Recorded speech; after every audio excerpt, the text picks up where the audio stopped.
How to remove red underline while tapping on Android. What's up everyone? In today's video, I'm going to be telling you guys how to exactly remove the underline that you get when you type in your Android device.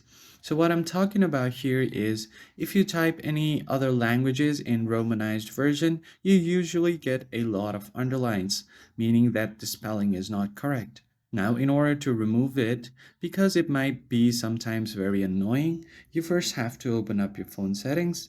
And once you do that, just scroll down until you see your general management, where you have all of your input devices, like your keyboard, your date and time, and everything else. Here, you will just have to type on the keyboard that you're using and select the keyboard settings. Once you get to keyboard settings, you will have to scroll down and tap on text correction.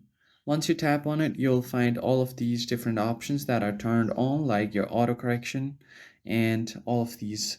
So once you do that, you will just have to turn off your spell check. So once you have given access to it, you will have an option to turn off your spell check or even your grammar check.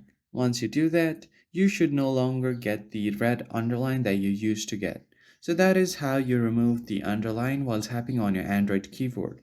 If you found this helpful, hit the like button and subscribe. I will see you guys on the next one.